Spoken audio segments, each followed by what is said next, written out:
안녕하세요. 샤이 인문학러입니다. 오늘 주제는 후회라는 단어로 정해봤고요. 후회라는 단어나 후회라는 감정이 도대체 무엇일까?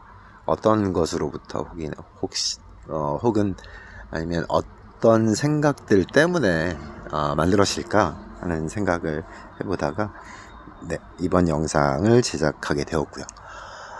오늘 보시는 영상에 나오는 도로는 여기가 스탠튼 아일랜드와 퀸즈보로, 여기 브루클린이죠. 브루클린과 스탠튼 아일랜드를 이어지는 도로고요. 그 중에 중간쯤 보이실 브릿지가 베라자노 브릿지라고, 뉴욕의 5개 보로, 퀸즈, 브루클린, 맨하튼, 브롱스, 스탠튼 아일랜드, 이렇게 5개 보로가 있는데 그 중에 2개 보로, 스탠튼 아일랜드와 브루클린을 잇는 다리와 도로의 길입니다.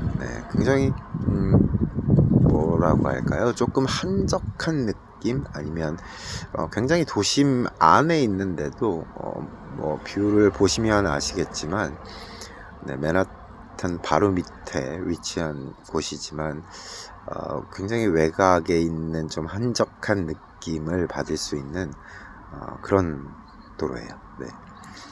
제 개인적인 생각으로는요. 오늘 후회라는 단어, 후회라는 감정에 대해서 얘기를 간단하게 해보려고 하는데요. 후회는 사전적인 의미로 이렇게 정의를 하고 있더라고요. 이전에 자신이 내린 결정이 잘못된 것이라 느끼게 되는 감정이다. 보통은 크다 작다로 설명이 되고, 그 결정의 중요도가 높으면 높을수록 더 커지고, 반대로 낮을수록 작은 느낌이다. 이렇게 정의를 하고 있더라고요. 제가 개인적으로 후회라는 생각에 대해서는 그런 고민을 좀 해봤어요. 후회라는 감정이라는 게, 후회라는 단어라는 걸 어떻게 설명할 수 있을까? 제가 개인적으로 생각하는 거지만 2가지로 설명할 수 있을 것 같아요. 후회라는 건 왜 그때 그렇게 행동하지 못했을까라는 것 하나와, 왜 그때 그렇게 말하지 못했을까 하는 2가지로 정리를 해볼 수 있을 것 같아요. 물론 2가지가 동일하게 연결된 행위로서 이루어질 수 있지만, 그 감정, 그 단어 자체의 의미로 봤을 때 왜 그때 그렇게 하지 못했을까 라는 감정이 결국은 그때 그렇게 했었으면 어땠을까 하는 감정과 동일하다고 생각이 들더라고요. 그래서 더더욱 생각이 드는 건 그런 부분이죠. 만약에 그때 그렇게 했었더라면 지금은 많은 부분이 달라지지 않았을까, 이런 기본적인 그 감정의 베이스가 있다는 생각이 들고는 해요. 그런데 그런 아들한테 그런 질문을 들은 적이 있었어요. 아빠는 만약에 어느 시점으로, 어느 나이로, 어느 때로 돌아갈 수 있다면 언제로 돌아가고 싶어? 어떤 영화를 보고 나서 아마 둘이 얘기하다 그런 얘기를 했던 것 같은데, 영화 제목은 기억이 안 나네요. 그런데 제 답은 아들에게 너무 심플했어요. 잠깐 고민을 해보긴 했지만 돌아가고 싶은 시점이 없지는 않겠죠. 혹여나 어쩌면 돌아가서 그때 그렇게 했었더라면 지금은 많이 달라져 있을 텐데 라는 생각을 하는 시점이 정말 누구에게나 있을 수밖에 수밖에 없는 게 삶이라는 게 모든 선택과 책임, 결정이기 때문에 그 순간순간에 있어서만큼 더더욱이나 그런 생각을 하게 되는 것 같아요. 그런데 제가 아들한테 했던 답은 그 어떤 때로도 돌아가고 싶은 생각이 들진 않다. 아들이 저한테 거꾸로 물었죠. 그러면 지금을 만족하느냐? 그것도 굉장히 고민이 되더라고요. 지금을 만족하기 때문에 돌아가고 싶은 시절이 없다. 그건 아니었고요. 제가 아들에게 해줬던 말은 돌아가고 싶은 때나 시절, 그런 상황이 없지는 않다. 만약에 그때 그런 결정을 했었더라면 훨씬 더 나은 지금의 현실에 있어서 훨씬 더 나은 모습이 아닐까라는 생각을 당연히 해보곤 하지만, 만약에 그때 그 시점으로 돌아가서 그때 결정을 바꾼다 하더라도 지금보다 더 나은 결과를 가져올 것이라는 확신은 없기 때문이다 라고 답을 했던 것 같아요.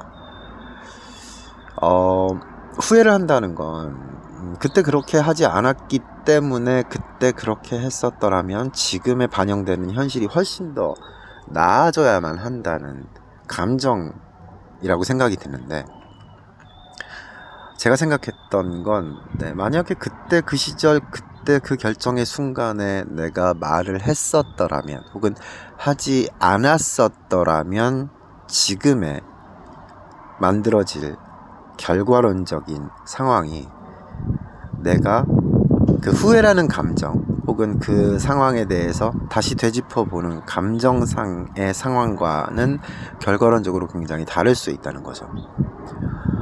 그래서 아들에게는 그렇게 답을 했던 것 같아요. 자신이 없거나 달라지지 않을 아니 많이 달라지겠지만 자신이 없거나 확신이 없어서 그때 그 시절로 돌아가서 다른 결정을 내리고 다른 선택, 다른 책임을 지려고 하겠다라는 것이 옳지는 않겠다라는 생각 때문에 돌아가고 싶은 시점이 없고, 현실에 만족하느냐? 현실에 만족한다고 이야기할 수 있는 사람들이 얼마나 많을 수 있을지 모르겠지만, 더 나은 현실을 만들기 위해서는 후회보다는 돌이켜보는 것보다는, 물론 돌이켜보는 작업이 굉장히 중요하겠죠. 왜냐하면 어떤 부분에 있어서 부족한가, 아니면 어떤 걸 변화시키면 더 나을 수 있는가에 나를 돌아볼 수 있는 기준을 만들 수 있고 지표를 만들 수 있기 때문에 굉장히 중요한 작업이라고 생각은 하지만, 그 후회가 만들어내는 현실이라는 것이 결국 달라지지 않을 것이기 때문에, 만약에 현실에서 앞으로를 본다면 현실에서 바꿀 수 있는, 현실에서 좀 더 나을 수 있게 노력할 수 있는 부분에 대한 지표 정도의 의미, 그 이상의 의미는 없을 것 같다.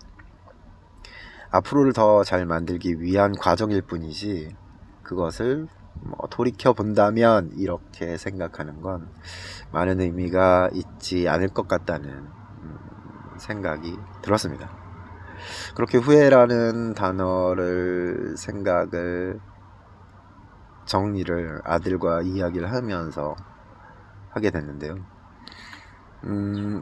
더 나은 것을 만들어야 된다는 전제 조건이 그 단어에는 숨어 있는 것 같아요. 그리고 또 하나 숨어 있는 의미는 돌이킬 수 없다는 것. 그래서 신중해져야 한다는 것. 물론 그 예전에 정말 이것도 라떼네요. 어떤 TV 프로에서 어떤 선택에 따라서 어떤 결과를 만들어내느냐의 선택을 하는 프로그램이 있었던 것 같은데, 그런 선택의 중요성, 그리고 선택을 한다고 해서 내가 바라는 결과를 따라가느냐 아니느냐도 결국은 내 노력과 내가 현실에서의 정확한 기준과 지표를 만들어서 실행해 나가는, 물론 실수는 있겠지만 실행해 나가는 것이 제일 중요하지 않을까 하는 생각을 다시 한번 해보게 된 것 같아요. 아마 이 후회라는 이 단어, 감정도 아마도 업그레이드가 굉장히 많이 돼야 될 단어. 정말 많은 고민과 얘기를 해봐야 될 외로움과 사랑이라는 단어, 네, 절대적 진리라는 단어, 네, 제 인생의 3대 난제이지만, 네, 그런 부분과 함께 감정적인 부분에서는 특히나 모든 선택에는 책임이 따른다. 그 책임을 위해서 정확한 선택을, 내가 가장 최선의 선택을 할 수 있게끔 해줄 수 있게 만들어줄 수 있는 감정이 아닐까 하는 생각이 들었습니다. 네, 오늘은 후회에 대해서, 후회라는 단어, 후회라는 감정에 대해서 이야기를 나눠봤고요. 네, 구독과 좋아요는 잘 모르겠지만, 네, 이메일과 댓글은 언제나 환영합니다. 좀 더 나은 샤이 인문학러가 되기 위해서 언제나 제게 많은 책 추천, 강연, 유튜브 어떤 것이 되더라도 좀 더 함께 고민하고 함께 만들어갈 수 있고 나아질 수 있는, 조금이나마 나아질 수 있는 샤이 인문학러로 돌아오도록 하겠습니다. 감사합니다.